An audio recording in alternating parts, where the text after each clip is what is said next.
Situation कैसे analyse करेंगे आप? नैस्डैक की रैली में बिलीव करते हैं क्या? आपको लगता है कि वहाँ सब कुछ नॉर्मलाइज हो गया है? नॉर्मलाइज तो नहीं हुआ है। ये तो जिस तरह से शॉर्ट टर्म रेट्स को ऊपर किया गया है वो अनप्रेसिडेंटेड है।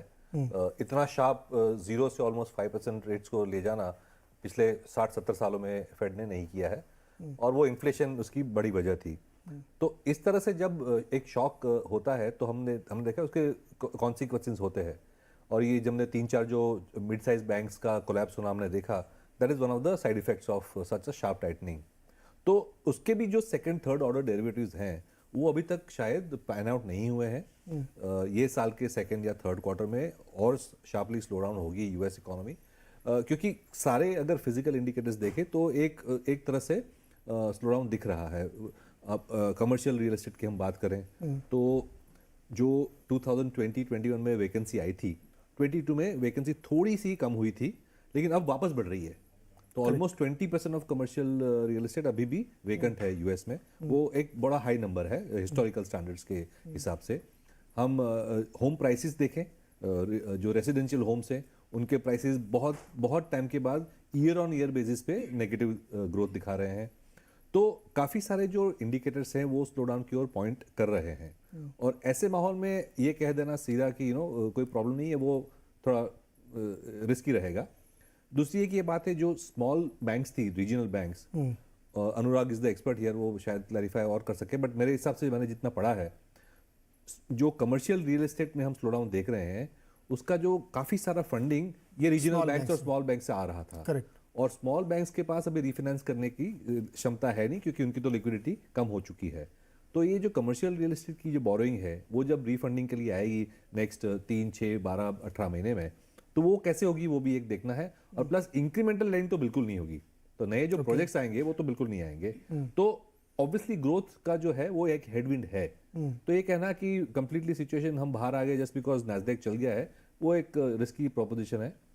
नैस्डैक की एक और वजह है कि जैसे हम इंडियन मार्केट में देखते हैं कि निफ्टी हमने देखा कि 4 दिन पहले तक रिकॉर्ड शॉर्ट लेवल पे चल रहा था। करेक्ट। और अब लास्ट 3 दिन में देख रहे हैं कि एफआईआईज रिकॉर्ड शॉट काट रहे हैं। तो वैसी सिचुएशन शायद वहां भी है। और एक नया जो एनिमल खड़ा हो चुका है लास्ट 3 महीने में, जो एआई का, तो अगर आप देखें जो अमेजॉन है, माइक्रोसॉफ्ट है, they are actually trying to lead the path there. तो उससे भी थोड़ी एक न्यूनेस आई है, एक नई स्टोरी मिल गई बाजार को। ये इसमें मैं भी थोड़ा सा इनपुट दूंगा आप लोगों को। तो अच्छा, मैं क्या ये मानूं, बड़ी पॉलिश लैंग्वेज में कहूं कि ये तूफान से पहले ही शांति है? तूफान तो ऑलरेडी चल रहा है। नहीं, अभी रुक गया है। अभी रुक गया, सब कुछ नॉर्मल लग रहा है। सब ठीक हो गया, ठीक हो गया। क्योंकि इतना बड़ा कमर्शियल रियल एस्टेट जिसकी रिफाइनेंसिंग होनी है, और कैसे होगी किसी को नहीं पता। और आपने सही कहा कि रीजनल बैंक ने ज़्यादा उसको फाइनेंस किया था। तो यानी कि अभी ये भरोसा कर लेना, बिलीव कर लेना ठीक नहीं है कि सब कुछ नॉर्मल, कोई बैंक नया नहीं आया इसलिए नॉर्मल, ये बात ठीक नहीं है। करेक्ट, एग्जैक्टली, है ना। और नैस्डैक में आपने कहा कि जो तेजी, उसमें 9 कंपनियां हैं। दर्शकों को स्क्रीन पे चल भी रहे होंगे, नाम बता देता हूँ। ये बहुत ही इंटरेस्टिंग स्टोरी नैस्डैक की है। Apple, Nvidia, Microsoft, Meta, Tesla, Amazon, alphabet, Salesforce और एएमडी।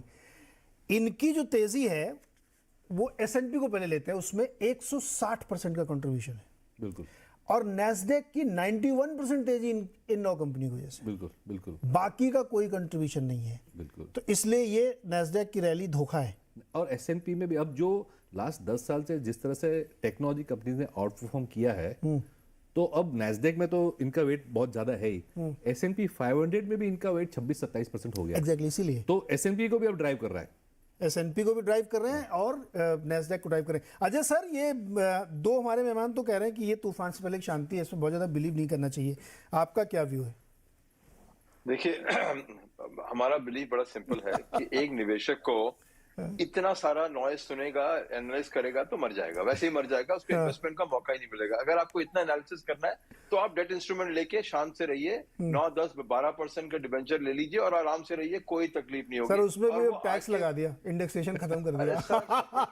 देखिए, कोई चीज छोड़ी गई नहीं है, तो उसके लिए तो अब पैदा हुए तो टैक्स देने के लिए ही पैदा हुए हैं, और किस लिए पैदा हुए हम लोग। तो देखिए, तो मेरे हिसाब से देखिए, मार्केट में हमेशा हर माहौल में कई सारी चीजें पॉजिटिव चलेंगी, कई सारी नेगेटिव चलेंगी। आज इस समय काफी नेगेटिव चल रही है, खासकर इंडिया के लिए थोड़ी नेगेटिव है। अनएम्प्लॉयमेंट बढ़ती जा रही है, ओवरसीज डिमांड कम होती जा रही है, आईटी में देखा स्लो डाउन देखा आपने, बायोटेक में देख रहे हैं, फार्मा में। तो इंडियन कॉन्टेक्स्ट के अंदर में डिमांड की प्रॉब्लम सबसे बड़ी है आज की तारीख में, और इस कॉन्टेक्स्ट में आपको हाई इंटरेस्ट रेट के जो आइटम अगर इन्वेस्टमेंट मिलती है उसको लॉक इन करेंगे, आप सोएंगे भी शांति से, रिटर्न भी अच्छी कमाएंगे, और इतनी एनालिसिस भी नहीं करनी पड़ेगी। और अगर आपको इतनी एनालिसिस करनी पड़ी तो फिर आपके लिए बहुत मुश्किल होगा कोई भी निवेश रखना रोज के रोज। उसके बाद आप देखिए उन कंपनियों को देखिए जहां पे मोनोपोली है। चाहे बाजार में जितना मर्जी माहौल बदल जाए, दाम गिर जाएंगे, बढ़ जाएंगे, कई मोनोपोलीज ऐसी हैं जो हमेशा प्रॉफिट कमाती रहेंगी। जैसे माइक्रोसॉफ्ट का आपने जिक्र किया, आप इंडिया में ले लीजिए, मेटल कंपनी को ले लीजिए, ग्लोबल मेटल कंपनी को, कोई नई माइन रातों रात नहीं खड़ी होगी, एल्यूमिनियम चाहिए होगा, कॉपर चाहिए होगा आपको। वैसी कंपनियों में निवेश करिए जहां पे मोनोपोली है, कैश फ्लो अच्छी स्ट्रांग है, डिविडेंड आ रही है आपको, कंज्यूमर डिमांड से लेना देना नहीं है कि भाई आज का कस्टमर ने 50 ग्राम टूथपेस्ट खरीदेगा कि 100 ग्राम खरीदेगा टूथपेस्ट।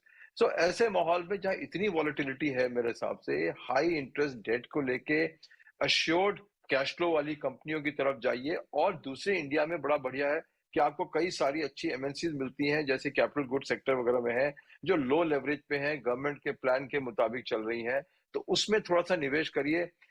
ये मैक्रो एनालिसिस अब हमारे भी बाहर हो चुकी है, और हम भी कहते हैं कि हम शेयर को देखो भैया, मैक्रो में जो होगा होगा, अपना कंपनी क्या करेगी ये देख लो ज्यादा पहले। ओके, तो स्पेसिफिक अप्रोच अब तो सीधे आ गया अजय जी इंडिया में।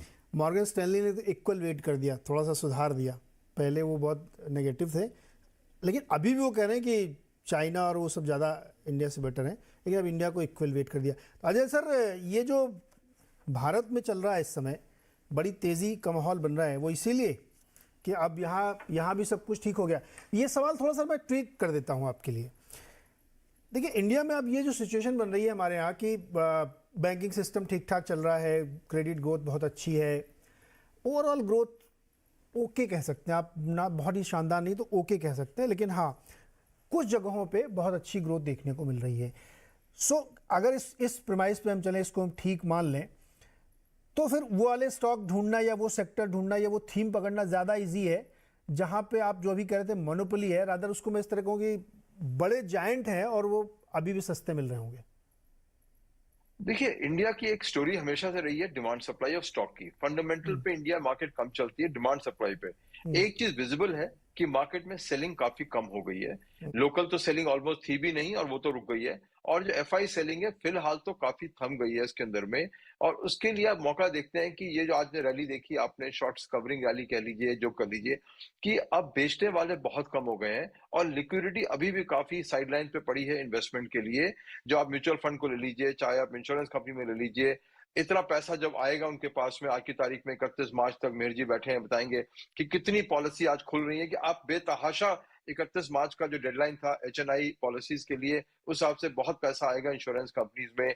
ईपीएफओ अब 10 से 15% करने जा रही है आपके ईटीएफ इन्वेस्टमेंट को।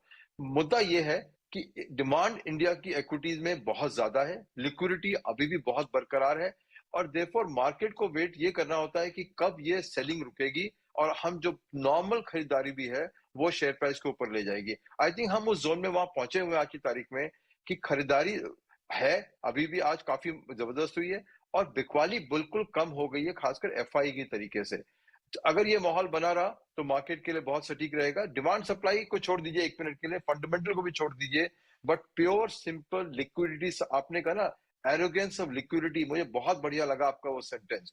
इंडियन मार्केट का तथ्य यही है, एरोगेंस ऑफ लिक्विडिटी। इतना पैसा इन्वेस्टमेंट के लोगों के पास में है,